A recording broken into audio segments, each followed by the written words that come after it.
সিলেট ঘুরতে যাচ্ছেন তাহলে এই ভিডিওটি একদম স্কিপ করবেন না। মাত্র কত টাকা খরচে ঘুরে আসা যায় জাফলং এর মায়াবী ঝর্ণা, পিয়াইন নদীর মনোমুগ্ধকর সৌন্দর্য, খাসিয়াপল্লী আর সবুজ পান বাগান, সব হিসাব এই ভিডিওতেই থাকবে।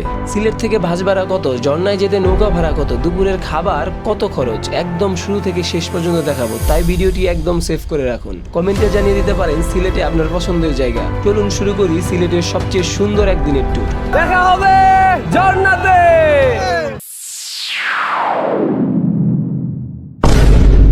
আমরা এখন চলে যাচ্ছি জাফলং এর উদ্দেশ্যে। কিভাবে যাব সেটা আপনাদেরকে এক্সপ্লোর করবো। সুবানীঘাট যাবো সিএনজি করে, দেন ওখান থেকে আমরা বাসে উঠবো।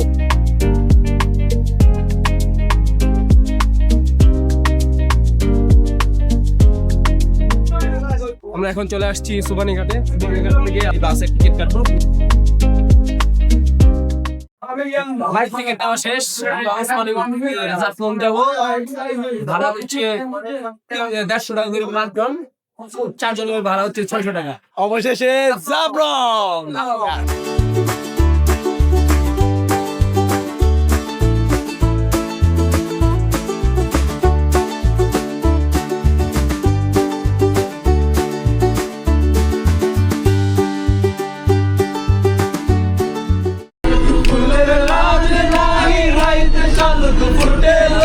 রাইতে শালক ফোটে, আরে আরে আরে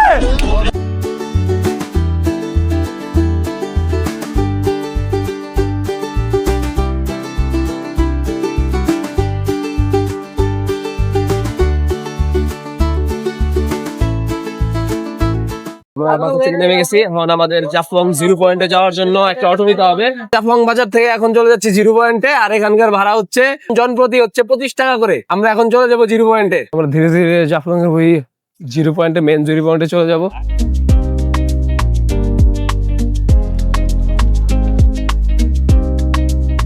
রওনা দিব হচ্ছে মায়াবী ঝর্ণার উদ্দেশ্যে। তো আমরা এর জন্য নৌকা ঠিক করব, দেখি নৌকার ভাড়া কত নেয়। আমরা এখন নৌকায় উঠে গেছি, জনপ্রতি 100 টাকা করে। এখান থেকে নিয়ে যাবে আর ওখান থেকে নিয়ে আসবে।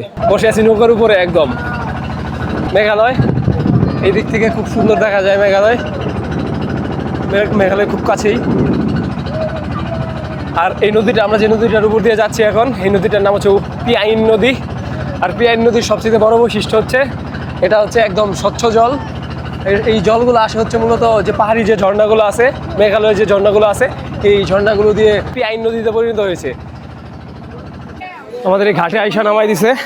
নামাই দেওয়ার পর হচ্ছে আমাদের প্রত্যেক জনকে 100 টাকা করে দিতে হয়েছে। পরবর্তীতে আমাদেরকে নিয়ে যাবে, আর আমাদেরকে একটা টোকেন দিছে 4 জনের, আর সময় কাজে লাগে।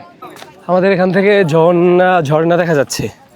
আমরা প্রায় যেখানে নৌকা নামাই দেয় ঘাট থেকে প্রায় 2 মিনিট বা 3 মিনিট হাঁটার পরই ঝর্ণা দেখা যায়। কি অবশেষে মায়াবী ঝর্ণাতে, আর এখান থেকে আমি ঝর্ণা দেখতে পাচ্ছি। আমরা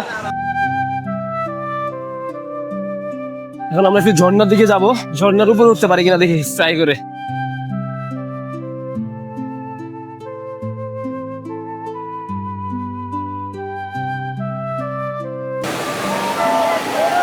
প্রকৃতি দেখতে হবে, জোশে নয় হুশে। ঠিক আছে।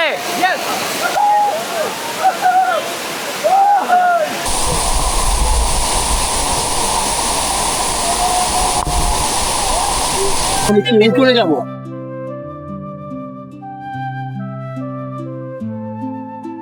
ভাইয়া আমরা এখন যেখানে উঠতে উপরে জীবনের মায়া উঠে গেছি। এখানে আমি ঝর্ণার যে পাটটাতে দাঁড়িয়ে আছি, এটা হচ্ছে মানে একদম লাস্ট পার্ট হওয়া যায়, উপরে যাওয়ার কোনো স্কোপ নাই। আমি দেখলাম যদি থাকতো আমি অবভিয়াসলি যাওয়ার চেষ্টা করতাম।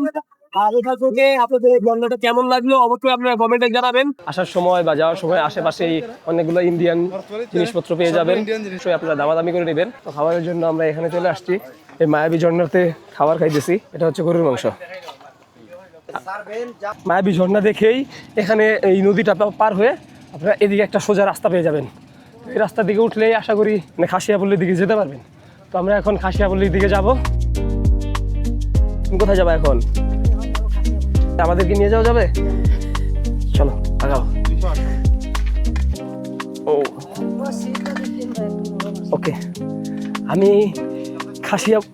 খাসিয়াপল্লিতে আইসা সাইকেল চালাইতেছি। দেখছো 5 মিনিট হয়ে গেছে হাঁটতেছি। হ্যাঁ, জাস্ট হচ্ছে আপনার খাসিয়াপুলের উদ্দেশ্যে। আর আমাদের দুই পাশেই হচ্ছে আপনার পান বাগান আর সুপারি বাগান। তো এরকম একটা মানে ভাইবে পান বাগান আর হচ্ছে সুপারি বাগানের ভিতর দিয়ে আমরা যাচ্ছি খাসিয়াপুলের উদ্দেশ্যে। মানে খাসিয়াপুঞ্জিতে ঢুকতেছি, ওদের জীবনযাত্রা কেমন তা দেখার জন্য। জাস্ট আপনারা দেখতে থাকুন। এ হচ্ছে ওনাদের ঘর বাড়ি, এ হচ্ছে ওনাদের ঘর বাড়ি। নাম কি? আমার নাম শিন। চীন। মামা অনেক ভালো, আমাদেরকে বললো যে ওনার এদিকে দেখলে কোনো সমস্যা নাই, আমরা ঘুরতে পারবো। Thank you, thank you so much. আমরা একটু ঘুরি। হ্যাঁ, কোন সাইডে ঢুকবো? এই সাইডে না এই সাইডে? আচ্ছা ঠিক আছে, থ্যাংক ইউ। আমরা এই সাইডে ঢুকবো।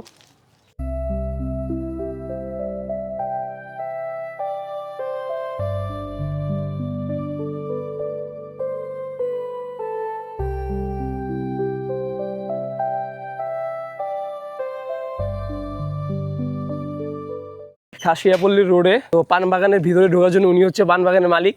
মামা আপনার নাম কি? মোহট মামা। মামাকে রিকোয়েস্ট করলাম যে মামা আপনার যেহেতু আপনার বাগান, আমরা একটু পান বাগানে 5-10 মিনিট ঘুরি। পান বাগানের ভিতরটা এত সুন্দর, মানে ভিতরে না ঢুকলে কোনোভাবে বোঝা যেত না, জাস্ট অসাধারণ। এখানে আমার সাথে আছে জুবায়ের।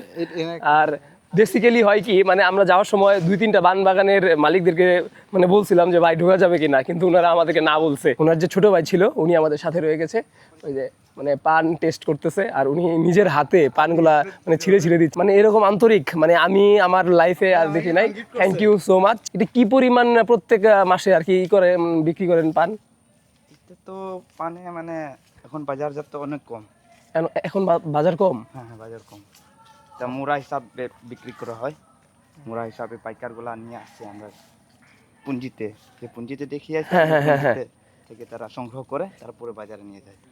পানের শুধু গাছ দেখি, কিন্তু পানটা মানে কিভাবে, মানে চারাটা কিভাবে তৈরি হয়, কোথা থেকে? পান থেকে ওই যে অর্ধেক কাটা আছে না, ও কলপ থেকে। হ্যাঁ, মানে হচ্ছে এই পানের যে গাছটা আছে এই গাছ থেকে মানে আপনারা কলপ করেন? হ্যাঁ, কলপ। মানে এই পানের কি কোনো আপনি বীজ হয়, মানে বীজ মানে পান থেকে উঠে পান থেকে সরাসরি একটা মানে কলপ করে তারপরে এই গাছগুলো লাগাইতে হয়? পানের কোনো বীজ হয় না, পান থেকে কেটে কেটে কলপ করে পানগুলাকে গাছ তৈরি করে তারপর হচ্ছে রোপণ করতে হয়। আজকের পুরো ডে ট্যুর খরচটা একবার সংক্ষেপে বলে দিচ্ছি। কমলাপুর রেল স্টেশন থেকে সিলেট রেল স্টেশন পর্যন্ত ভাড়া ছিল 410 টাকা। সিলেট রেল স্টেশন থেকে অটো ভাড়া 20 টাকা। হুমায়ুন চত্বর থেকে সুবহানীঘাট 100 টাকা। আর সুবহানীঘাট থেকে জাফলং বাস ভাড়া 150 টাকা। সব মিলিয়ে মাত্র 1600 টাকার মধ্যেই সিলেটের এই দারুণ ডে ট্যুর উপভোগ করতে পারবেন। ভিডিওটি যদি ভালো লেগে থাকে তাহলে অবশ্যই একটি লাইক দিয়ে পেজটি ফলো করে রাখুন। আর যারা ইউটিউবে দেখছেন অবশ্যই তারা চ্যানেলটি সাবস্ক্রাইব করে পাশেই থাকবেন। দেখা হবে পরবর্তী কোনো ভিডিওতে। আল্লাহ হাফেজ।